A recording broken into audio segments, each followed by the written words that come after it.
Now I am going to discuss a protocol with you that is called session initiation protocol.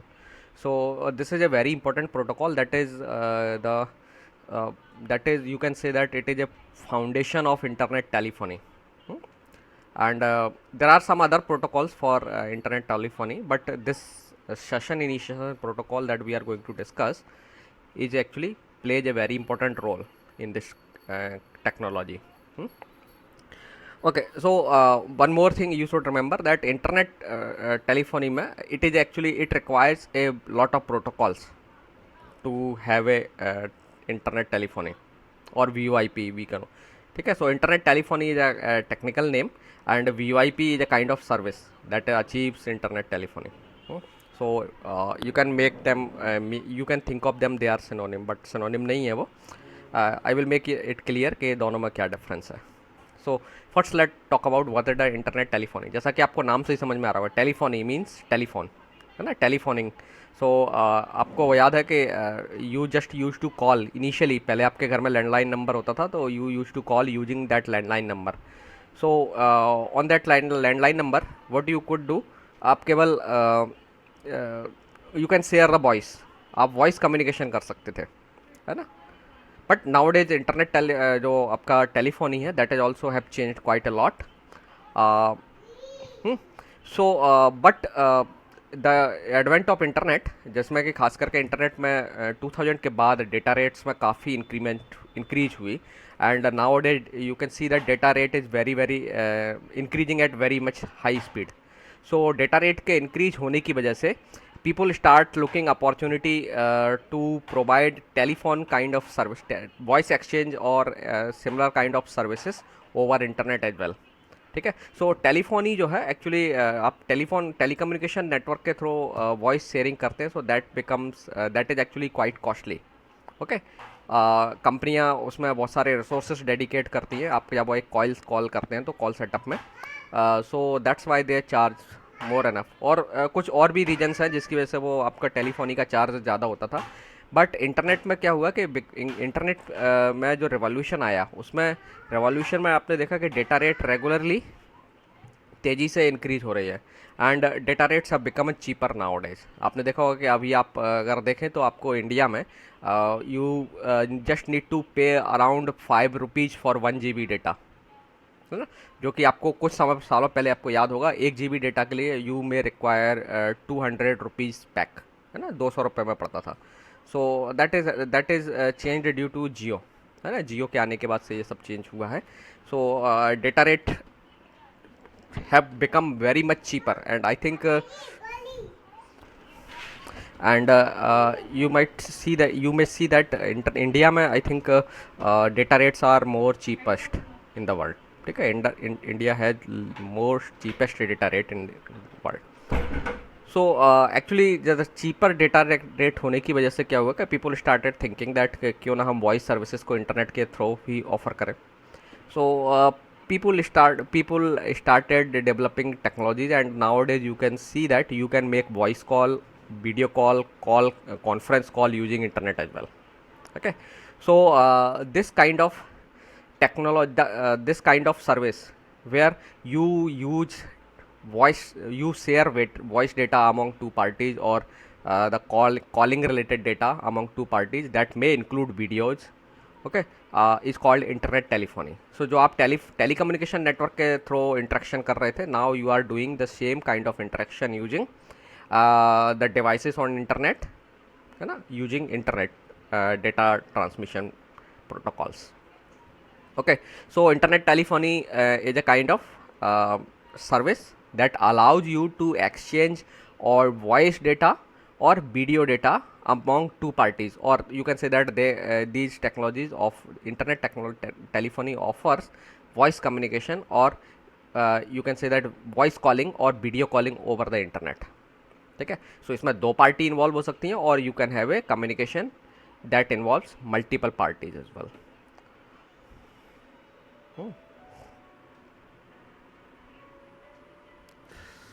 1 minute.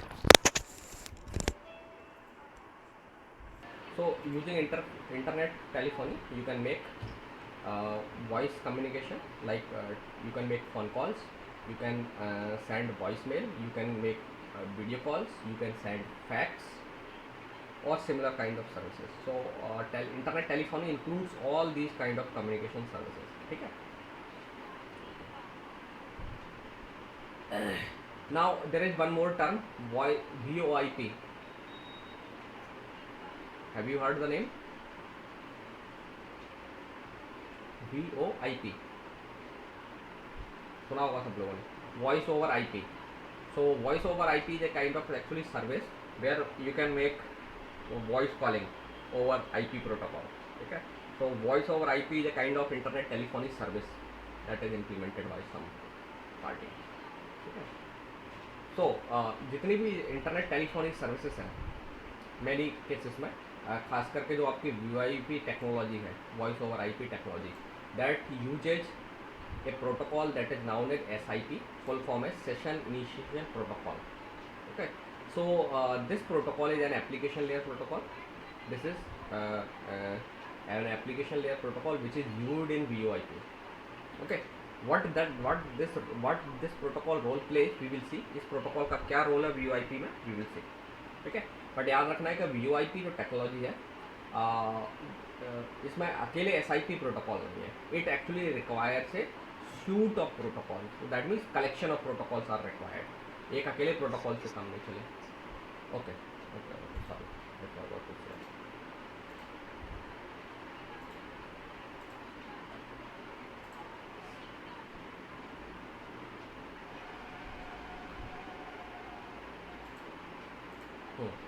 Now is it visible to you? Okay.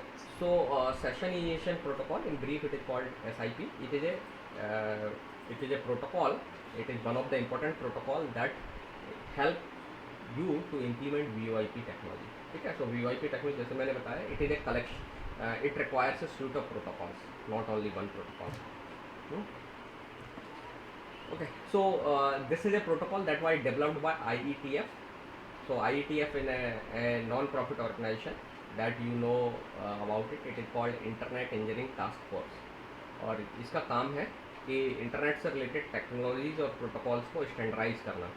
Okay, ये develop भी करते हैं protocol, standardise भी करते हैं. So this is A kind of you can से it is a kind of governing body जो internet की कई सारी टेक्नोलॉजीज़ को या प्रॉपर्टीज़ को रेगुलेट करती है. Okay, and so this protocol was developed by IETF and it is defined in RFC 3261. Okay, so complete detail about SIP can be found in this document. Okay, so actually there is not only the single one RFC, there is one more RFC 2543. You can see this RFC. So this RFC document is a public document that is publicly available. You can access this document on the internet in different format. It is available.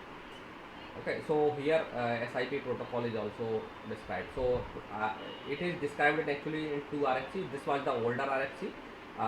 So some details is contained in this RFC and other details are contained in the RFC that I have displayed here. So you can consult both of these RFCs if you want to know the complete details of this protocol SIP. Okay, I will try to make you I will try to give you a flavor कि ये protocol क्या करता है, कैसे काम करता है, but I will not give you a complete detail because it is not possible to give the details in in 2 or 3 lectures about SIP protocol. ठीक है, because it requires you can say that you require at least a book. It can be a book is required to be understand this protocol. एक पूरा book पढ़ना पड़ेगा आपको. ठीक है, तो it is a quite large and complex protocol, but बहुत ज़्यादा भी कॉम्प्लेक्स नहीं. There is one more protocol you might have heard the name of H.323 standard. So वो ITU का स्टैंडर्ड है. There is one more agency that also play the roles in developing protocols for internet telecommunication union. So actually internet you know that there are a lot of telecommunication companies that are their network is also nowadays part of internet. Okay, most of the telecom companies have digitized their network, so now they are also part of internet. Actually they are the one of the Tier 2 और Tier 1 networks इन internet, आप जानते हैं, ठीक है। सो ISPs, जो ज़्यादातर आप ISPs देखेंगे, दे आर टेलीकॉम कंपनीज। तो टेलीकॉम कंपनीज ने भी अपना एक स्टैंडर्ड नॉन प्रॉफिट ऑर्गेनाइजेशन बनाया हुआ, that is known as ITU। तो ITU ने भी एक इसका अल्टरनेट प्रोटोकॉल बनाया, that was developed before SIP। So that is known as H.323 sorry H.323। तो ये भी एक प्रोटोकॉल है जो कि आपका internet telephony kind of service आपको दे सकता है, लेकिन वो थोड़ा सा टेली कम्युनिकेशन के पर्सपेक्टिव से बनाया गया। So that is more complex protocol than SIP। और again that protocol is not a single protocol, it is actually a bunch of protocol, और you can say that suite of protocol. So वो भी कई services में इस्तेमाल होता है, but we are not going to discuss that protocol, ठीक है। बट आपको जानना है कि ऐसा ये काम करने के लिए जो SIP की तो हो रहा है, उसके लिए अकेले SIP ही प्रोटोकॉल नहीं है, there are some other protocols like that. Okay, so now let's talk about something more about SIP. So it is a signaling protocol. SIP is a signaling protocol. Now you may wonder what is signaling protocol. So signaling protocol is actually a kind of protocol that facilitates that actually establish communication between a set of entities.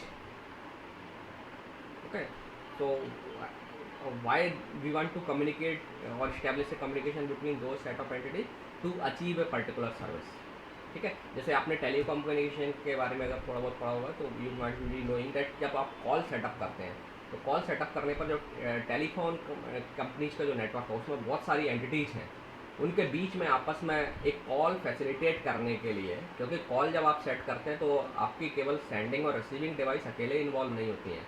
Telecom companies के कई सारे switches हैं और other associated devices हैं, वो भी आपके call में पार्टिसिपेट करती हैं। दे इनेबल्स सिमिलरली आपके जो कम्युनिकेशन लिंक्स हैं, उनको भी आपको कम्युनिकेशन में इन्वॉल्व करना पड़ता है, एक पाथ सेटअप होता है, एंड देन कम्युनिकेशन फैसिलिटेट होता है।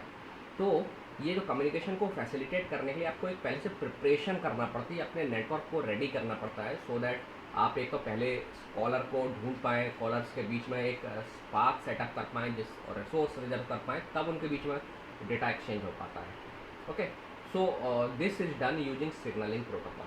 तो सिग्नलिंग प्रोटोकॉल का रोल क्या होता है, जो एंटिटीज आपके कॉल को फैसिलिटेट करने में रोल प्ले करने वाली हैं, उनको एक पेज पर लेकर के आना, ठीक है। एक पेज पर लेकर आने का मतलब they should be ready for offering a service to two parties, ठीक है, सो दैट उनके बीच में डेटा एक्सचेंज हो पाए। सो SIP is a signalling protocol that establish communication between the parties that will help to establish a voice communication or let's say video communication or video conferencing, call conferencing kind of service, ठीक है। तो किसी service को achieve करने के लिए network के कई सारी डिवाइसेस को आपस में कम्युनिकेट होकर के एक साथ आने की ज़रूरत होती है, ठीक है।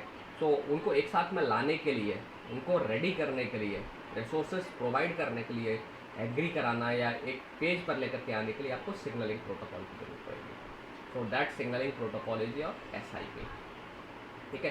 टेली कम्युनिकेशन में जो सिग्नलिंग प्रोटोकॉल यूज होता है, आपने अगर नाम सुना हो, दैट इज SS7, ठीक है। सिग्नलिंग सिस्टम 7 बोलते हैं, जो कि आपके कॉल सेटअप में टेलीफोन कंपनीज जो कंपनियाँ यूज करती हैं कॉल सेटअप में, इवन जो आपके मोबाइल कम्युनिकेशन में भी SS7 एक रोल प्ले करता है, ठीक है। तो SS7 जो है ना, उस डोमेन में टेली कम्युनिकेशन में यूज होता है, यहाँ पर सिर्फ वो रोल प्ले कर रहा है, सिग्नलिंग सिस्टम 7। ओके, सो सिग्नलिंग प्रोटोकॉल का काम क्या है, create, modify and terminate A multimedia session. So multimedia session मतलब एक दो पार्टी के बीच में कम्युनिकेशन इस्टेब्लिश करना, उसको मॉडिफाई करना, और ज़रूरत पड़ने पर जब सेशन को क्लोज करना है तो उसे टर्मिनेट करना IP प्रोटोकॉल के ऊपर। This is done by your this signalling protocol, that is your SIP।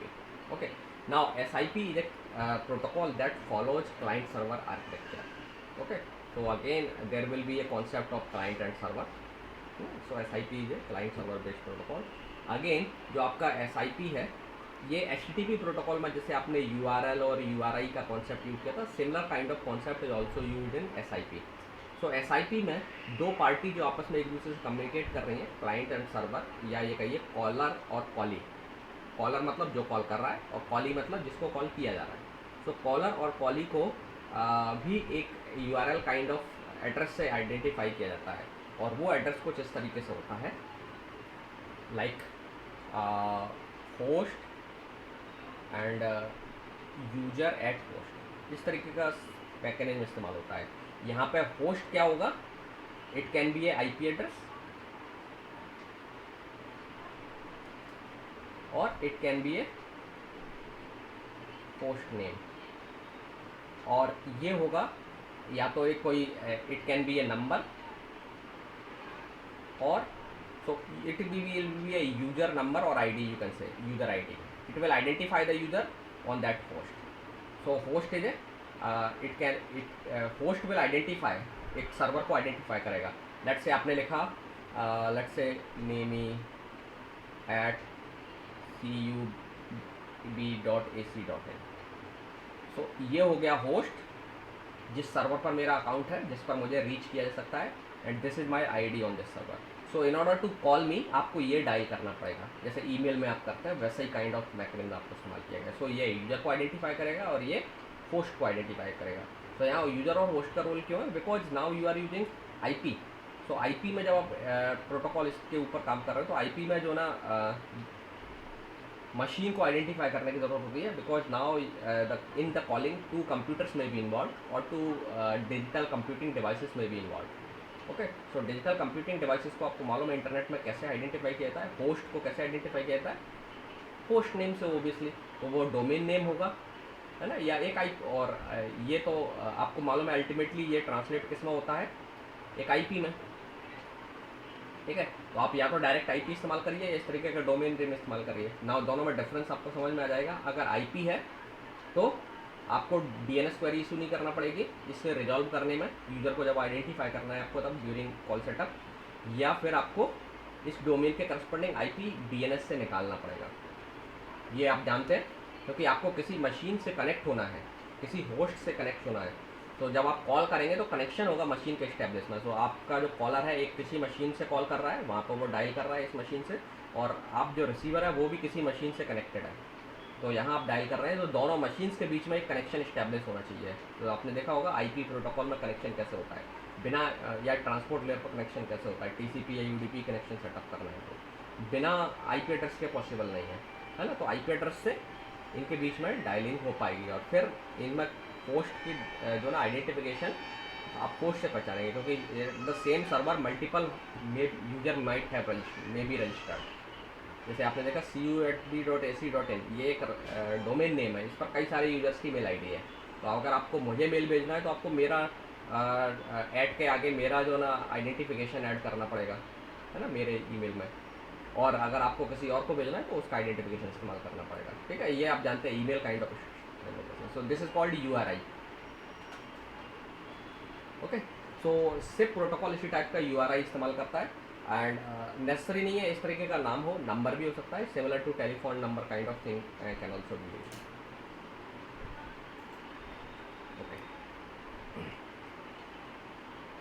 Now इसमें जो मैसेज भेजते हैं उसकी इनकोडिंग स्कीम आपकी SMTP जैसी होती है। तो जो protocol actually you can think of this protocol actually development में जो नॉलेज यूज हुई है वो आपके HTTP के डेवलपमेंट की जो नॉलेज है, HTTP से लोगों ने कॉन्सेप्ट इनहेरिट किए हैं, देन जो है आपका SMTP की जो लोगों के पहले से डेवलप्ड प्रोटोकॉल्स हैं उनसे नॉलेज लेकर के बनाया हुआ है।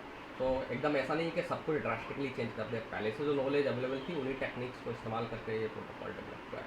तो many features have been borrowed from, और many ideas have been borrowed from these protocols in order to develop this protocol. Okay, now session जो है आपका, it takes the help of session description protocol. So session description protocol is a kind of protocol जिसमें आप जो messages हैं उनको जो particular message formats हैं उनको किस तरीके से एक्सप्रेस करना है, that is described by this session description protocol. Okay, so बस आपको इतना जानना है कि this protocol takes the help of session description protocol, जिसका काम है एक मैसेज को कैसे एक्सप्रेस करना है, दिस प्रोटोकॉल ये प्रोटोकॉल बताता है, ठीक है। So this protocol SIP takes the help of FDP, and जैन जब मीडिया दो पार्टीज के बीच में सेशन जब इस्टेब्लिश हो जाता है, देन जो डेटा एक्सचेंज उनके बीच में होना है वो that data exchange that means जो वॉइस की डिलीवरी करना है या ऑडियो वीडियो की जो डिलीवरी करना है पैकेट के फॉर्म में, that is done by using this protocol, that is called real time transport protocol. ठीक है, सो जो डेटा को रियल टाइम डिलीवरी करना है तो this is a protocol that is called real. So ये जनरली मल्टीमीडिया कम्युनिकेशन में टीसीपी की जगह पर ये प्रोटोकॉल भी इस्तेमाल होता है। ठीक है, तो टीसीपी केवल कनेक्शन सेटअप के लिए इस्तेमाल होता है, लेकिन एक्चुअली जो डेटा की डिलीवरी करनी है आपको, you can use this protocol. ठीक है, तो ये वॉइस और वीडियो डिलीवर करने के लिए this SIP also takes the help of this protocol. ठीक है, सो जैसे ही सेशन इस्टेब्लिश हो जाएगा एसआईपी का मेन रोल खत्म हो जाता है और एसआईपी के बाद ये प्रोटोकॉल चार्ज ले लेता है। नाउ इस प्रोटोकॉल की जिम्मेदारी है कि आई एम सेइंग समथिंग, सो उसे पैकेट में कन्वर्ट करना है और वो मैं जिससे बात कर रहा हूँ उसको भेज देना है और वहाँ पर उसे डिकोड करना है। So all thing will be done by this protocol. ठीक है, नाउ जो एसआईपी है, आप एसआईपी प्रोटोकॉल से यूनिकास्ट और मल्टीकास्ट कम्युनिकेशन कर सकते हैं। यूनिकास्ट का मतलब है दो पार्टी के बीच में। तो जैसे आप टेलीफोन पर बात करते हैं, मोबाइल से बात करते हैं, तो यू आर जनरली आप दो लोगों से ही दो लोग मिलकर के बात करते हैं आपस में, एक कॉलर है एक कॉली है। बट समटाइम्स आप कॉल कॉन्फ्रेंसिंग करते हैं, you might have done mobile company के थ्रू, अपने एक साथ मल्टीपल दोस्त आपस में बात कर रहे हो, that is called call conferencing. Similarly अगर आप उसमें वीडियो कॉन्फ्रेंसिंग भी कर सकते हैं। सो दो तरीके का कम्युनिकेशन आप करेंगे, या तो यूनिकास्ट करेंगे, यूनिकास्ट मतलब दो ही पार्टी इन्वॉल्व होंगी, मल्टीकास्ट आप लोग जानते हैं that means multiple parties will be involve. So दोनों टाइप के कम्युनिकेशन आप एसआईपी में कर सकते हैं। इसके साथ एसआईपी पर और भी सर्विसेज आप डेवलप कर सकते हैं। ठीक है, क्योंकि एसआईपी का जो मेन काम है वो है सेशन इस्टेब्लिश करना, और सेशन इस्टेब्लिश करने के बाद आपको क्या एक्सचेंज करना है that will depend on you. So you can use it for file transfer. Session एक बार दो पार्टी के बीच में इस्टेब्लिश हो गया तो आप उनके बीच में फाइल ट्रांसफर करा सकते हैं। You develop instant messaging kind of service, that means जो आप चैटिंग करते हैं वो कर सकते हैं आप। वीडियो कॉन्फ्रेंसिंग इंप्लीमेंट कर सकते हैं। ऑनलाइन गेम्स में आप इस प्रोटोकॉल को इस्तेमाल कर सकते हैं। ओके, सो जो पार्टी है, जैसे मिलकर के आप ऑनलाइन गेम एक साथ मल्टीपल प्लेयर मिलकर के खेल रहे हैं, तो पहले उनके बीच में एक सेशन डेवलप करना पड़ेगा, और सेशन जब इस्टेब्लिश हो जाएगा आपस में, देन केवल डेटा एक्सचेंज करना है। So data exchange can be done using RTP और some other protocols that offer similar kind of services. Streaming multimedia में भी आप, मल्टीमीडिया डिस्ट्रीब्यूशन में भी आप एसआईपी का प्रोटोकॉल इस्तेमाल कर सकते हैं। ठीक है, मल्टीमीडिया डिस्ट्रीब्यूशन मतलब आप मान लीजिए एक प्रोग्राम को मल्टीपल डिवाइसेस को डिलीवर कर रहे हैं। ठीक है, जो आपके टेलीकॉम चैनल्स आपको करेंगे, टीवी चैनल्स यूज कर सकते हैं इसको एसआईपी पर। Okay, so now SIP is design to be independent of the underlying transport protocol. So SIP को इस तरीके से डिजाइन किया गया है कि ट्रांसपोर्ट प्रोटोकॉल पर ये डिपेंड नहीं करता है कि कौन सा ट्रांसपोर्ट प्रोटोकॉल है। It can work with TCP, UDP और any other transport layer network protocol. ठीक है, ट्रांसपोर्ट लेयर नेटवर्किंग प्रोटोकॉल जो भी प्रोटोकॉल होगा, it can work with that protocol. So TCP, so SIP को इस तरीके से डिजाइन किया गया है। So this is the architecture of SIP और इन टीसीपी/आईपी प्रोटोकॉल सूट। तो आप देख सकते हैं इसे कहाँ फिट किया गया है। You can see this is your network layer, ये आपकी इंटरनेट की ट्रांसपोर्ट लेयर है। ध्यान रखना है, नेटवर्क टर्म इसलिए ऐड की गई है इसमें, सो दैट ये आप समझ जाए कि ये इंटरनेट वाली टीसीपी/आईपी प्रोटोकॉल सूट की ट्रांसपोर्ट लेयर, नेटवर्क की ट्रांसपोर्ट लेयर है।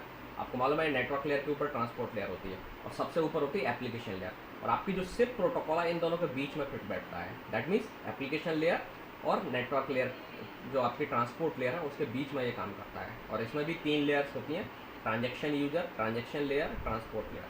ठीक है, तो सिप का कुछ ट्रांसपोर्ट का पार्ट अपना भी होता है, सो दैट ये different kind of transport layer से आपस में आराम से कोलैबोरेट कर पाए। Now let's talk about the network elements that are defined by SIP protocol. So जब भी आप एक VoIP सर्विस इंप्लीमेंट करते हैं या IP टेलीफोन इंप्लीमेंट करते हैं, तो there will be some kind of network elements will be required to facilitate that communication. So जो network elements हैं, you can see that these are the 5 network elements that will be involved in session establishments to offer telephony, internet telephony. पहला है user agent, proxy server, registrar server, redirect server and location server. इनके सबके अपने अपने role हैं। So let's talk about these roles. ठीक है, ये सिप प्रोटोकॉल का ही पार्ट है। So we are discussing the SIP protocol. तो ये सिप प्रोटोकॉल के बेसिक एलिमेंट्स हैं, जो आपके एंटिटीज़ हैं जो सिप में इन्वॉल्व हैं, या नेटवर्क एलिमेंट आप इसे कह सकते हैं। तो सबसे पहला जो इंपॉर्टेंट नेटवर्क एलिमेंट है that is user agent. So user agent is end point. So end point मतलब एक एंड पॉइंट जो अब मैं suppose I am a calling, मैं कॉल कर रहा हूँ तो एक एंड पॉइंट मेरे पास होगा. जैसे आपके केस में इंटरनेट में जब आप HTTP में बात करते हो तो एक एंड पॉइंट कौन होता है, आपका ब्राउज़र, जो सॉफ्टवेयर जिससे आप डेटा मतलब वेबसाइट को एक्सप्लोर कर रहे हैं. सो सिमिलरली जब आपको कॉलिंग करनी है तो आपको एक एंड पॉइंट की रिक्वायरमेंट होगी. ठीक है. So that and point is now is called user agent. ठीक है. सो जो एंड पॉइंट है, it is a kind of intelligent device and it can initiate, modify and terminate A session. ठीक है. सो यूजर एजेंट है. सो जनरली ये एक तरीके का सॉफ्ट फोन हो सकता है. It can be a computer. Okay. It can be A palm top, laptop or any kind of digital device. So it can be, you can see this is written there. It can be a soft phone. Soft phone का मतलब होता है आपके mobile, आपके you can have some softwares that will be installed in your laptop or desktop, और वो mobile की तरह आप उन्हें इस्तेमाल कर सकते हैं. ठीक है. सॉफ्ट फोन इज आप कह सकते हैं सॉफ्टवेयर बेस्ड वाला mobile. So software phone is actually software based mobile, completely software. ठीक है. तो वो सॉफ्ट फोन आपका क्या करता है, आपके जो कंप्यूटर में इनबिल्ट हार्डवेयर है उसी से वो मोबाइल फ़ोन की फंक्शनलिटी आपको देगा. तो अगर आपके पास मोबाइल नहीं है तो आप अपनी मशीन में, लैपटॉप में या डेस्कटॉप में एक सॉफ्ट फोन इंस्टॉल कर सकते हैं. ठीक है. नाउ ये आई कैन नॉट से कि वो फ्रीली आपको मिलेगा. You might have purchase that software. आपको सॉफ्टवेयर से खरीदने की जरूरत पड़ेगी, या फिर ओपन सोर्स डोमेन में अवेलेबल, तो यू कैन परचेज दैट. तो आप उससे जो जिस तरीके से फ़ोन से कॉलिंग करते हैं वो सॉफ्ट फोन से आप ये वो भी काम कर सकते हैं. ठीक है. सो it will be A complete phone. ठीक है. हो सकता है आपकी जो एडवांस फ़ोन है उसकी जैसी फैसिलिटी नहीं होगी, बट जो बेसिक कॉलिंग फैसिलिटी है वो सब आपको ये दे सकता है सॉफ्ट फोन. और आपका मोबाइल डिवाइस एंड पॉइंट हो सकता है, एक लैपटॉप हो सकता है. ओके. सो नाउ आपके जो एंड पॉइंट्स हैं दो तरीके के हो सकते हैं, user agent client and user agent server. So obviously एक पार्टी जो है क्लाइंट साइड जो कम्युनिकेशन इनिशिएट करेगी, that will be called user agent client. और जिसको कम्युनिकेशन रिसीव करना है, सो क्लाइंट का काम क्या होगा, कोई रिक्वेस्ट भेजना है, जैसे कॉल सेटअप करना है, client will send the request and will receive a response. Similarly there will be another kind of user agent जिसे हम यूजर एजेंट सर्वर बोलते हैं. So this will receive the request and will send a response. So हालांकि ये दोनों चीज़ें आपके phone में डेवलप होंगी. जैसे आपने टेलीफोन अपने मोबाइल में भी देखा होगा ना कि दोनों चीज़ें इम्प्लीमेंटेड होती हैं. आप कॉल शुरू भी कर सकते हैं और कॉल रिसीव भी कर सकते हैं. तो both things are implemented in each of the device. तो हर डिवाइस में ये दोनों मॉड्यूल इम्प्लीमेंटेड हो गए. ठीक है. जैसे आप अपने ईमेल सिस्टम में देखते हैं, ईमेल कंपोज करने के लिए भी आपके पास ऑप्शन है और ईमेल रिसीव करने के लिए भी आपके पास ऑप्शन है. रिसीव करने से मेरा मतलब है पढ़ना, ईमेल को रीड करना. आप बना भी सकते हो, दैट मीन्स आपके पास क्लाइंट है जिससे आप ईमेल बना रहे हो और ईमेल रीड कर रहे हो. So you are as a server, आप ईमेल किसी का रिसीव कर रहे हो और उसे रीड कर रहे हो. So both components are implemented in user agent itself. Now next element is proxy server. So this is another element. और now इसका काम क्या है, it takes a request, जो भी एक request issue हुई है client side से कॉल के लिए, ये उसे लेगा and it will forward that request to another user. So it will behave like a router. तो जैसे आपने देखा वो जब एक पैकेट को दूसरे डेस्टिनेशन तक भेजना होता है तो राउटर डिसाइड करता है कि उसे आगे भेजना है. तो सिमिलरली प्रॉक्सी सर्वर क्या डिसाइड करते हैं, जब आपको एक कॉल सेटअप करना है, एक सेशन के लिए रिक्वेस्ट भेजना है, तो इस रिक्वेस्ट को पर्टिकुलर डेस्टिनेशन तक पहुंचाने के लिए कैसे भिजवाना है ये प्रॉक्सी डिसाइड करता है. तो प्रॉक्सी नोज द पाथ कि इस पर्टिकुलर डेस्टिनेशन को कैसे रीच करना है, ये रिक्वेस्ट पर्टिकुलर डेस्टिनेशन तक कैसे पहुंचाना है. तो जिस तरीके से राउटर फंक्शन करते हैं उसी तरीके से प्रॉक्सी फंक्शन करते हैं. So this proxy server is a kind of intelligent device जो जानती है कि एक पर्टिकुलर रिक्वेस्ट को एक डेस्टिनेशन तक कैसे पहुंचाना है. ठीक है. तो इसके लिए नेटवर्क में कई सारी इन्फॉर्मेशन गैदर करती है, जैसे राउटर गैदर करता है. Now there can be maximum 70 proxy servers between a source and destination. ठीक है. इस पर एक लिमिट लगाई हुई है. जैसे इंटरनेट में भी आपने देखा होगा, बीच में आप जब एक क्लाइंट और सर्वर के बीच में इनफाइनाइट नंबर ऑफ जो है राउटर्स नहीं होते हैं, लिमिटेड नंबर ऑफ राउटर्स होते हैं. सिमिलरली यहाँ भी प्रॉक्सी की संख्या फिक्स है. नाउ आपके जो प्रॉक्सीज हैं दो तरीके के हो सकते हैं, स्टेटलेस प्रॉक्सी सर्वर एंड स्टेटफुल. तो स्टेटलेस प्रॉक्सी सर्वर क्या करता है, ये जो है ना मैसेज के it is a kind of proxy server जो सिंपली आपकी रिक्वेस्ट को लेता है और आगे भेज देता है. ठीक है. उसे स्टोर नहीं करता है। दैट मीन्स आपके कॉल से रिलेटेड कोई भी इन्फॉर्मेशन स्टोर नहीं करता है।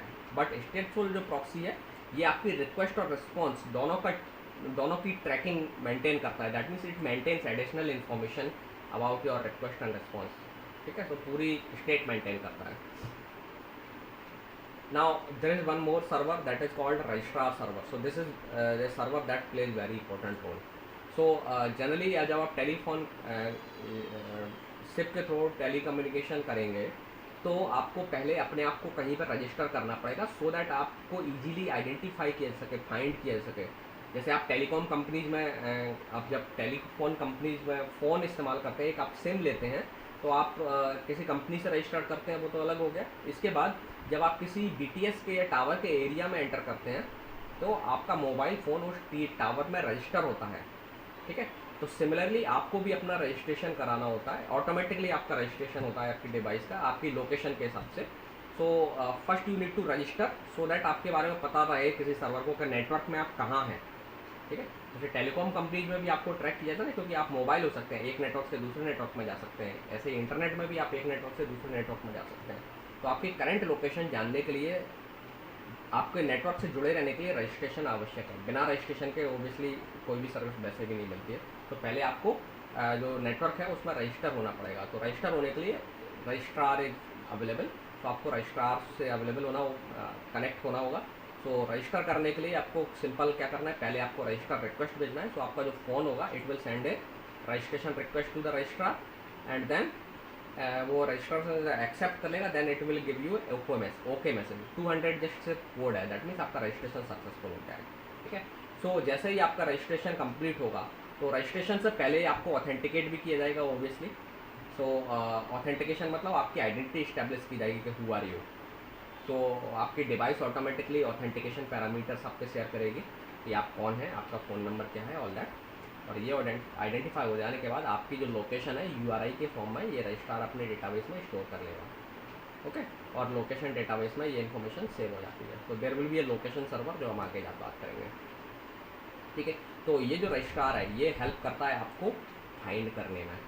इसकी मदद से आपको लोकेट किया सकता है कि आप कहाँ हैं। तो जब भी कोई आपको कॉल करेगा so this registration will help you to that caller to reach you, नहीं तो आप अनरीचेबल रहेंगे। ठीक है, तो इससे आप नेटवर्क कंपनी के डेटाबेस में आते हैं। जैसे आप नेटवर्क कंपनी के डेटाबेस में आते हैं, टेलीकॉम कंपनी आपके HLR और VLR इस्तेमाल करती हैं। तो HLR आपका एक परमानेंट रजिस्ट्रेशन होता है वहाँ पर, जो आपका होम, जैसे आपके पास अगर बिहार के सिम है तो आपका HLR बिहार एरिया का होगा। और एक VLR होता है विजिटर लोकेशन रजिस्ट्रेशन। तो जब आप किसी दूसरे डोमेन में जाते हैं तो वहाँ आपका VLR में रजिस्ट्रेशन होता है। जैसे आप मान लीजिए दूसरे स्टेट में चले गए, MP में चले गए या UP में चले गए, तो वहाँ कंपनी आपकी एंट्री VLR में करती है, क्योंकि आप अब विजिटर हो, आप अपने होम नेटवर्क में नहीं हैं।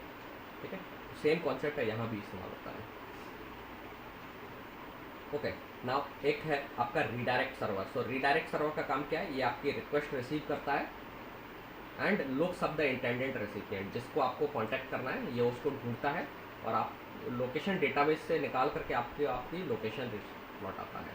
ठीक है, सो जब भी आपको किसी को कॉल करना है रीडायरेक्ट सर्वर आपके लिए उस पर्सन को ढूंढेगा, और ढूंढने के लिए वो क्या करता है, एक्चुअली लोकेशन रजिस्टर्स जो है डेटाबेस उनको कॉन्टैक्ट करता है, लोकेशन सर्वर्स को। और लोकेशन सर्वर्स हो सकता है आप ज़्यादा मूव कर रहे हैं तो आपकी लोकेशन मल्टीपल लोकेशन पर आप अवेलेबल हो, तो रीडायरेक्ट सर्वर आपको सारी लोकेशन लौटा देगा।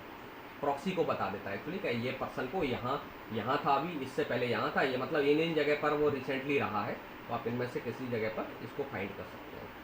Then location server. तो लोकेशन सर्वर एक्चुअली क्या करता है, ये आपके रीडायरेक्ट और प्रॉक्सी सर्वर की हेल्प करता है आपको आइडेंटिफाई करने में। सो लोकेशन सर्वर एक्चुअली आपकी लोकेशन को ट्रैक करके रखता है। जैसे आप टेलीकॉम के नेटवर्क में हैं तो आपकी लोकेशन भी ट्रैक होती है। तो आप एक BTS से दूसरी BTS में जाते हैं तो इसकी एंट्री मोबाइल डेटाबेस, मोबाइल जो कंपनीज हैं अपने डेटाबेस में मेंटेन करती हैं, VLR या HLR में, तो वहाँ से आपकी लोकेशन पता चलती है। सिमिलरली यहाँ लोकेशन सर्वर है जो ये काम करता है, सो दैट आपको लोकेट किया जा सके कि आप कहाँ हैं।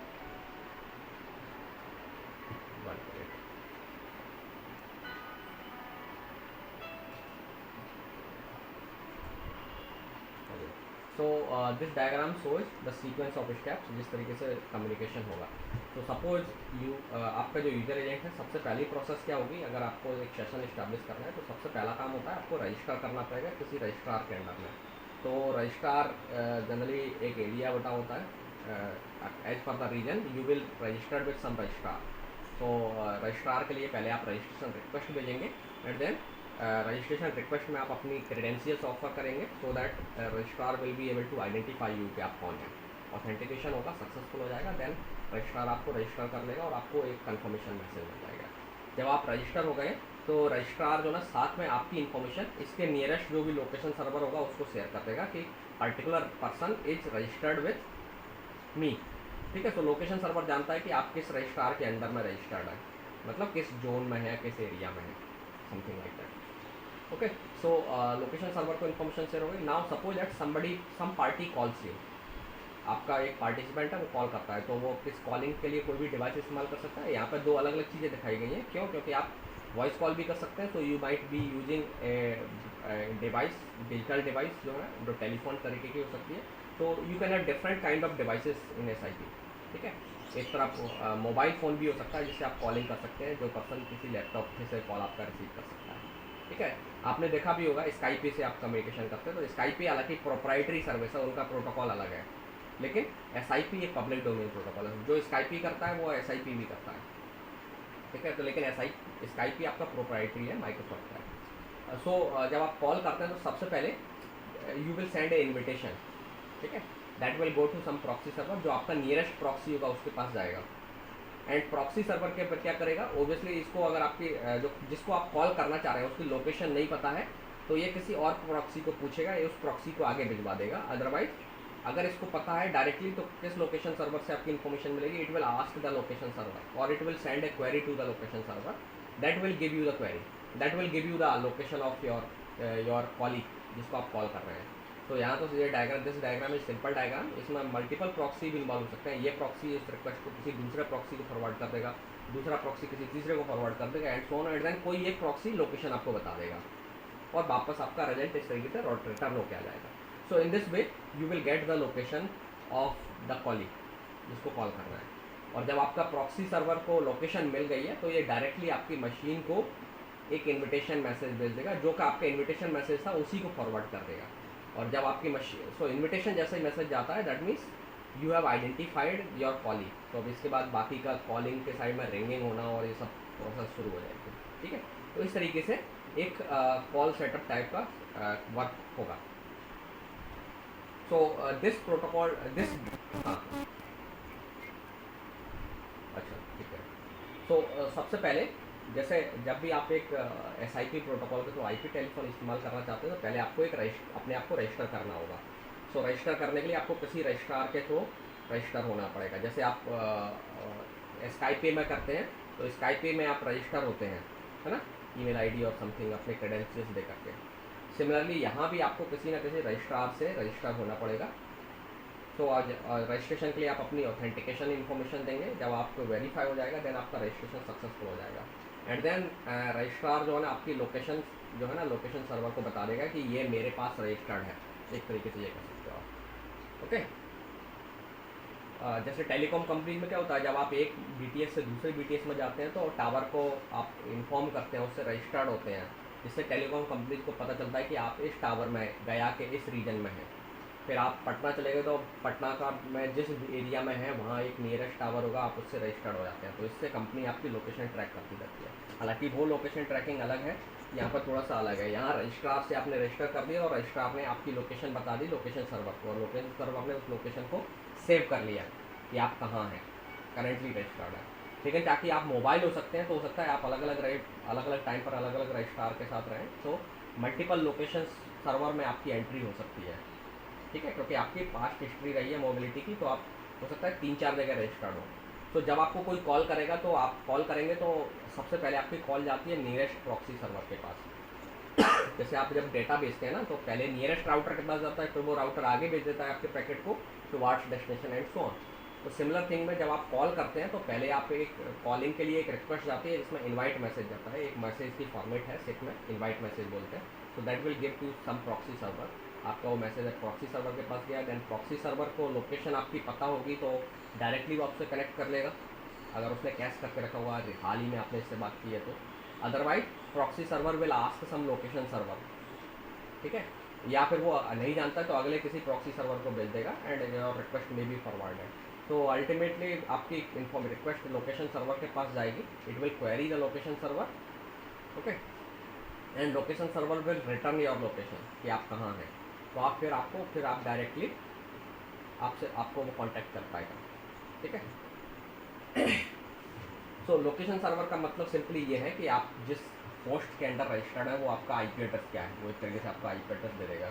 तो multiple set of IP address आपके मिल सकते हैं, तो जो भी लोकेशन आपकी होगी प्रेजेंट वो लोकेशन शेयर हो गई, और जब आपको आईपी एड्रेस मिल गया आपकी डेस्टिनेशन डिवाइस का, देन आपसे डायरेक्टली कनेक्शन इस्टेब्लिश किया सकता है। तो आपको या तो टीसीपी से कनेक्ट कर लिया जाएगा, टीसीपी कनेक्शन इस्टेब्लिश हो जाएगा, या यूडीपी कनेक्शन इस्टेब्लिश हो जाएगा, ठीक है। तो आपको मालूम है दोनों काम के लिए, चाहे टीसीपी कनेक्शन इस्टेब्लिश करना हो या यूडीपी कनेक्शन इस्टेब्लिश करना हो, आपको आपकी आईपी पता होना चाहिए। तो आईपी मतलब लोकेशन, नेटवर्क में आईपी एड्रेस ही तो आपकी लोकेशन बताता है, ठीक है ना। आप जानते हैं कि IP address is a kind of address that contains your location in built, कि आप किस नेटवर्क में है ना। Okay, now this is a diagram that shows some more details. So suppose Alice and Bob are the two party. Alice को Bob को call करना है using IP टेलीफोनी या VoIP। तो सबसे पहले एलिस की जो मशीन है it will send a invite message to Bob, ठीक है। नाउ एलिस की मशीन ने इनवाइट मैसेज सेंड कर दिया, लेकिन बॉब को कैसे पहुंचना है मशीन डजंट नो। तो जैसे आप जब एक वेबसाइट को पैकेट भेजते हैं तो आपकी मशीन नहीं जानती कि वो वेबसाइट कैसे रीच होगी, गूगल को पैकेट कैसे पहुंचेगा। तो आप क्या करते हैं, अपने नियरेस्ट राउटर को पैकेट चला जाता है, फिर देन राउटर्स को पता होता है वो के अगला राउटर, वो राउटर क्या करेगा, इस अगर मान लो गूगल को पैकेट पहुंचाना है तो मुझे कौन से राउटर को पैकेट दे देना, तो वो उसके अगले राउटर को दे देगा एंड सो ऑन, फिर राउटर के पास होते होते होते पैकेट पहुंच जाता है गूगल के पास। तो सिमिलरली यहाँ पर जो आपकी रिक्वेस्ट जाएगी वो इनवाइट मैसेज के फॉर्म में जाती है, this is a packet actually, invite packet आप बोल सकते हो। So it will give to सब, you will forward this to your nearest proxy, आपके नियरेस्ट प्रॉक्सी के पास चला गया। देन नियरेस्ट प्रॉक्सी क्या करेगा, ये जो आपकी इनवाइट रिक्वेस्ट है इसे लोकेशन अगर पता है, ठीक है, तो ये काम हो जाने के बाद जब लोकेशन मिल गई है तो ये क्या करेगा, आपकी इनवाइट रिक्वेस्ट को सीधे बॉब को भेज देगा। तो ये इनवाइट रिक्वेस्ट यहाँ चली गई, और साथ में प्रॉक्सी ने तुरंत आपको एक रिस्पॉन्स भी दे दिया कि ट्राइंग 100 ट्राइंग, एक मैसेज दे दिया जिसमें कोड 100 है। इसका मतलब proxy saying I am trying to call Bob, ठीक है। जब आप कॉल करते हैं ना तो आपको एक साउंड सुनाई देता है, इसका मतलब है कि सब कॉल जा रहा है, रिंग नहीं मिलती है। आपको याद होगा कभी आप फ़ोन करते हैं तब आपने देखा होगा एक ड्रैंक टाइप का टोन सुनाई देता है जिसमें हल्का सा साउंड आता है सिर्फ, है ना, रिंग नहीं सुनाई देती है। तो इसका मतलब वो ट्राई कर रहा है नेटवर्क या device, network is trying to make a call. तो वो इसी तरीके का यहाँ मैसेज भेज रहे हैं 100 टाइम्स। तो इससे क्या होगा, एक टोन आपको एक डिस्प्ले होगी जिससे Alice will get a feeling कि नेटवर्क ट्राई कर रहा है कॉल करने की। एंड जब ये इनवाइट मैसेज बॉब के पास पहुंच जाएगा तो बॉब जो है, बॉब की डिवाइस को जब इनवाइट मैसेज पहुंच गया तो बॉब की जो डिवाइस है एक मैसेज जनरेट करेगी 180 रिंगिंग, ठीक है। तो क्योंकि डिवाइस अब रिंग करना शुरू करेगी तो it will give a message, ठीक है। अभी ध्यान रखना है कि पिकअप नहीं हुआ है कॉल, आपने देखा होगा ना पहले रिंगिंग होती है, तो रिंगिंग के लिए आपको बताया जाएगा ना कि जो कॉल करने वाला है उसे भी बताया जाएगा कि आपके फ़ोन को रिंग किया जा रहा है। तो वो मैसेज आपके फ़ोन ने या डिवाइस ने जनरेट किया, बॉब की डिवाइस ने मैसेज जनरेट किया 180 ringing. So it is A message actually जिसमें कोड है 180, इसका मतलब है कि रिंग किया जा रहा है। तो ये प्रॉक्सी इस मैसेज को सीधा फॉरवर्ड कर देता आपको। तो जब ये मैसेज यहाँ आएगा तो एलिस को एक टोन सुनाई देगी कि आपको रिंग किया जा रहा है। जब आप किसी को रिंग करते हो तो आपको मालूम है ना, पता चलता है, आप कहते हो नहीं रिंग जा रही है, घंटी जा रही है ना, सुना होगा आपने, आप तो डेली कॉल करते हैं, सो एवरीबडी नोज। सो ये है रिंगिंग मैसेज। तो जब ये मैसेज आपके पास आता है तो Alice will get a impression that उसको रिंग किया जा रहा है। और जैसे ही बॉब अपना जो फ़ोन पिकअप करेगा, ठीक है, तो फ़ोन पिकअप करने पर बॉब की डिवाइस ऑटोमेटिकली एक मैसेज सेंड करेगी 200 ओके। तो इसका मतलब है कि बॉब ने फ़ोन पिकअप कर लिया है। तो इमीडिएटली ये मैसेज प्रॉक्सी फॉरवर्ड कर देगा एलिस को, और एलिस के डिवाइस को पता चल गया कि बॉब ने फ़ोन पिकअप कर लिया, और एलिस की डिवाइस भी तुरंत एक एक्नॉलेजमेंट भेजेगी। और ये दो तरीके से ये पूरा सेशन इस्टेब्लिश हो गया एलिस और बॉब के बीच में। नाउ जब एक्नॉलेजमेंट चला गया, दैट मीन्स बॉब को भी पता चल गया कि एलिस का फ़ोन रिसीव हो चुका है, एलिस साइड मतलब एलिस को पता चल गया कि I have receive the phone, and now they can do message exchange. अब वो बात कर सकते हैं आपस में, और बात करने पर जो मैसेज का जो एक्सचेंज होगा उसका काम, वो मैसेज को आदान एक्सचेंज करने का काम किसका है? RTP या RTCP प्रोटोकॉल। ठीक है, तो ये ट्रांसपोर्ट लेयर के प्रोटोकॉल्स हैं जो जिनका काम होता है मल्टीमीडिया डेटा एक्सचेंज करने के लिए बनाए गए प्रोटोकॉल हैं। ठीक है, इस काम के लिए TCP को यूज़ नहीं किया जाता है, क्योंकि TCP क्वालिटी ऑफ सर्विसेज जो है ना वो ऑफर नहीं कर पाता है। तो these are the protocols that have been developed to transmit multimedia protocols over internet. ठीक है, आपने इसलिए सिलेबस में किसी में नहीं पढ़े हैं, बट ये अपने आप में भी कंप्लीट कॉम्प्लेक्स प्रोटोकॉल है, so we will not be able to discuss these protocols in detail, but so these protocols, ये जो प्रोटोकॉल्स हैं ये डेटा एक्सचेंज करेंगे। सो दैट मीन्स इन दोनों के बीच में अब ऑडियो कॉलिंग या वॉइस कॉलिंग हो रही होगी, एंड देन इनमें से कोई एक फ़ोन क्लोज करेगा, पिकअप मतलब आप कॉल डिस्कनेक्ट करते हैं, तो कॉल डिस्कनेक्ट करने पर चाहे एलिस डिस्कनेक्ट करे या बॉब डिस्कनेक्ट करे, दोनों में से कोई डिस्कनेक्ट कर सकता है।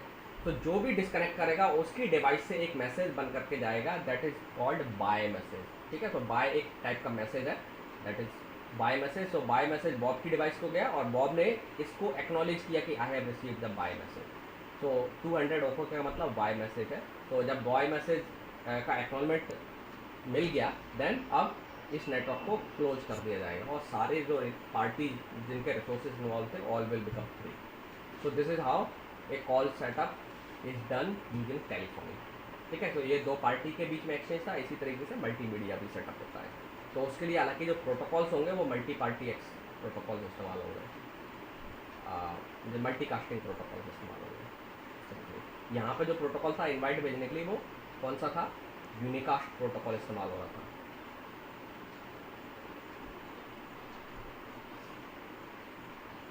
ये सेम वही डायग्राम है।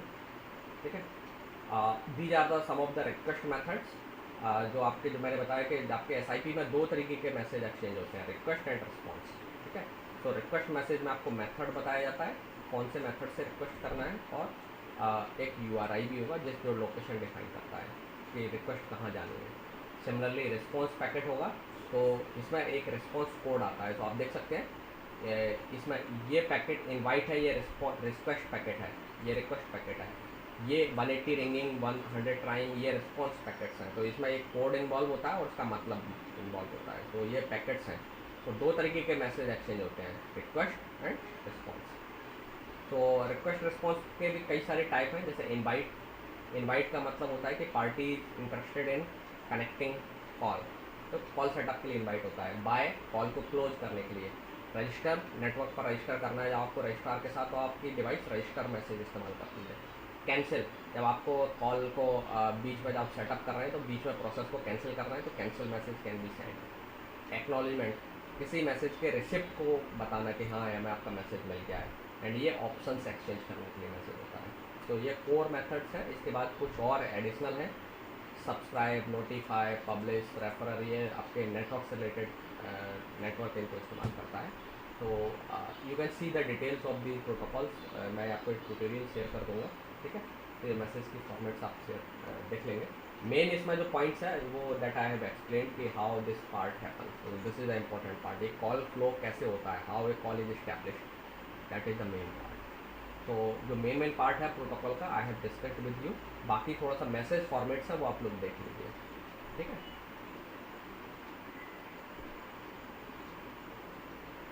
तो I will share the link of this tutorial. बहुत ईजी ट्यूटोरियल है, ट्यूटोरियल पॉइंट जावा पॉइंट कम की साइट से मैंने ये कंटेंट लिया है, वहाँ आपको पूरी डिटेल मिल जाएगी। ठीक है, तो प्लीज़ गो थ्रू दैट, और अगर कोई बाद में कन्फ्यूजन आता है आप पूछ सकते हैं, क्योंकि हमें और आगे ज़्यादा टाइम नहीं डिस्कस करने के लिए। ओके, एक काम और आपको करना है, वो है फायरवॉल। तो if you have time I can give you some idea of the firewall also. तो पॉसिबली ये क्वेश्चन आपको इसमें से दिया सकता है। सो थोड़ा सा इंट्रोड्यूस कर देता हूँ फायरवॉल को, इसका भी एक ट्यूटोरियल की लिंक मैं आपको शेयर कर दूँगा, वहाँ से पढ़ लीजिए। सो फायरवॉल क्या होता है, आपने सब लोगों ने नाम तो सुना होगा फायरवॉल। ठीक है, so firewall actually it is a kind of network security device. So network security device का मतलब ये नहीं है कि it is a hardware, it can be a software also. Okay, So it is a kind of special type of network device. It can be a program, it can be a hardware only, that means software हो सकता है, hardware हो सकता है, या combination हो सकता है. Now what does it do? So what actually do? It actually monitors the incoming and outgoing traffic in a network. तो फायरवॉल का आप इस्तेमाल कहाँ करते हैं? जनरली आप अपनी या तो मशीन को प्रोटेक्ट करने के लिए करेंगे या नेटवर्क को प्रोटेक्ट करने के लिए करेंगे. ठीक है. सो मशीन को जब आप लेट्स से आपका अपने डेस्कटॉप या लैपटॉप को प्रोटेक्ट करना है, तो ओबियसली ये जनरली आपके ऑपरेटिंग सिस्टम का पार्ट के तौर पर आते हैं, तो वहाँ फायरवॉल कन्फिगर आप कर सकते हैं. तो फायरवॉल का रोल क्या होता है कि आपके मशीन में जो ट्रैफिक आ रहा है उसको मॉनिटर करना कि कोई अनवांटेड या मैलिशियस ट्रैफिक तो नहीं आ रहा है, सो दैट आपको जो हार्मफुल वेबसाइट्स हैं, वायरसेस हैं जो इंटरनेट के थ्रू आपके मशीन में एंटर कर सकते हैं, या फिर मैलिशियस सोर्सेज से आपके यहाँ पर कनेक्शन मशीन से कनेक्ट करके आपका डेटा जो ना थेफ्ट किया सकता है किसी हैकर द्वारा, तो इन सब चीज़ों को फायरवॉल रोकने की कोशिश करते हैं. तो ये इनकमिंग ट्रैफिक को कंट्रोल करते हैं, and also it they controls outgoing traffic. ठीक है, एक सिंगल मशीन के लिए हो गया.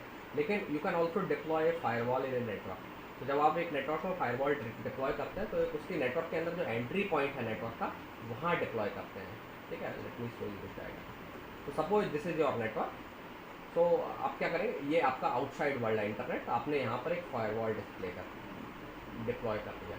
तो ये जो नेटवर्क का जो आपका गेटवे होता है, जहाँ से आपके नेटवर्क के अंदर डेटा की एंट्री होती है, बाहर के ट्रैफिक की एंट्री होती है, ये ओके, उस जगह पर आप एक फायरवॉल डिप्लॉय कर रहे हैं. तो जनरली जो फायरवॉल है आपके गेटवे राउटर है उस पर इंस्टॉल कर दिया जाता है, या एक ऐसी डिवाइस लगा दी जाती है जो राउटर की तरह भी काम करती है और उसमें फायरवॉल भी इनबिल्ट होता है. तो हार्डवेयर बेस्ड फायरवॉल आते हैं, सिस्को कंपनी के आते हैं, और जुपिटर कंपनी भी अपना फायरवॉल बनाती है. तो लॉट ऑफ कंपनीज ऑफर की फायरवॉल. तो वो कंप्लीट हार्डवेयर हो सकते हैं. You can also have a combination of hardware and software. अकेला सॉफ्टवेयर भी आपका हो सकता है. तो आपको सॉफ्टवेयर अकेला रखना है तो आपको किसी डिवाइस को गेटवे बनाना पड़ेगा और कंप्यूटर को या सर्वर को, और वहाँ पर फायरवॉल सॉफ्टवेयर डिप्लॉय करना पड़ेगा. ठीक है. So firewall is actually software और hardware that monitors the incoming traffic. So अब आप फायरवॉल आपका क्या रोल प्ले करेगा, जो इंटरनेट से जो ट्रैफिक आ रहा है, ट्रैफिक मतलब बाहर से जो भी कम्युनिकेशन आ रहा है, सो it will monitor each of the traffic. Okay, so based on certain criterias. ठीक है, ऐसा भी नहीं कि हर किसी ट्रैफिक को मॉनिटर करेगा. So firewall can be configured. So you have to add, जब आप एक नेटवर्क एडमिनिस्ट्रेटर हैं तो आपको स्पेसिफाई करना पड़ेंगे कुछ सेट ऑफ रूल्स जिसके बेस पर आप किसी पर्टिकुलर टाइप के ट्रैफिक को रोकना चाहते हैं, जिस टाइप के भी ट्रैफिक को रोकना चाहते हैं. तो देर आर मल्टीपल वेज, कई तरीके के फायरवॉल्स अवेलेबल हैं जिनकी मदद से आप डिफरेंट तरीके के ट्रैफिक्स को, इनकमिंग वाले ट्रैफिक को और आउटगोइंग ट्रैफिक को रोक सकते हो. ठीक है. एंड कई टाइम पर मैनी टाइम फायरवॉल जो ना आपके नेटवर्क एड्रेस ट्रांसलेशन का भी काम करते हैं, सो दैट आपका पूरा नेटवर्क जो है ना बाहर के वर्ल्ड से हिडन हो जाता है, और बाहर की दुनिया को अकेले एक ही मशीन आपकी दिखाई देती है जिसका फायरवॉल इंस्टॉल्ड है, and all network is hidden. Okay, so जो ट्रैफिक अलाउड है ये उसे आने देगा दोनों साइड से. ठीक है, अंदर से जाने वाले भी ट्रैफिक को ये ब्लॉक करता है. ओके, सो ये एक तरीके से बैरियर की तरह से काम करता है और आपके प्राइवेट नेटवर्क को प्रोटेक्ट करता है एक्सटर्नल सोर्सेज से, इवन हैकर्स और अटैकर्स से. ओके, सो फायरवॉल कई तरीके के होते हैं. Proxy firewall. So firewall actually एक प्रॉक्सी की तरह काम करता है और ये हर इनकमिंग और आउटगोइंग ट्रैफिक को रोकेगा. सो जनरली जो प्रॉक्सी फायरवॉल्स होते हैं ये आपके सोर्स एड्रेस और डेस्टिनेशन एड्रेस के बेस पर डेटा को रोकते हैं. Then there is another kind of simpler kind of firewall is packet filtering firewall. ये सबसे older टाइप के firewall है. ये सिर्फ क्या करते थे कि पैकेट को ऑब्जर्व करते थे. एवरी पैकेट और मैं उसमें जो डेटा है, डेटा तो नहीं एक्चुअली, ये पैकेट के हेडर को रीड करते हैं और पर्टिकुलर पैकेट को आने देना है नहीं आने देना है ये वो डिसाइड करते थे. ठीक है. Then there is another kind of firewall that is called stateful multi-layer encryption firewall. So ये जो firewall है ये क्या करता है कि आपके जो अब जब आप नेटवर्क में जो दो डिवाइस कम्युनिकेट करते हैं तो आप जानते हैं कि कम्युनिकेशन टीसीपी लेयर पर होता है, ट्रांसपोर्ट या लेयर पर कम्युनिकेशन होता है. सो आपको मालूम है टीसीपी में एक कनेक्शन सेटअप होता है. तो ये फायरवॉल क्या करता है, आपका जो कनेक्शन है उसको देखता है कि वो जो कनेक्शन है वो प्रॉपरली सेटअप हो रहा है या उसमें कोई मैलिशियस पार्टी से आप कनेक्शन को सेटअप नहीं कर रहे हैं. So it actually monitors the connections that are being established between internal computer और एक बाहर का कंप्यूटर, ठीक है, क्योंकि जो कम्युनिकेशन है इसका काम ही है एक इंटरनल और आउट एक्सटर्नल कंप्यूटर को के कम्युनिकेशन को रोकना। अंदर की मशीनों के बीच में ये कनेक्शन नहीं देखता है।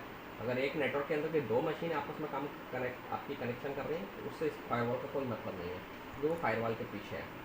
लेकिन एक बाहर की मशीन एक्सटर्नल और एक इंटरनल मशीन, इनके बीच में टीसीपी कनेक्शन या कोई भी सेशन इस्टेब्लिश हो रहा है तो ये उस सेशन को मॉनिटर करते हैं और एक खास तरीके के सेशन को जिसको आप इस्टेब्लिश नहीं होने देना चाहते हैं ये उसको रोक देता है, ठीक है।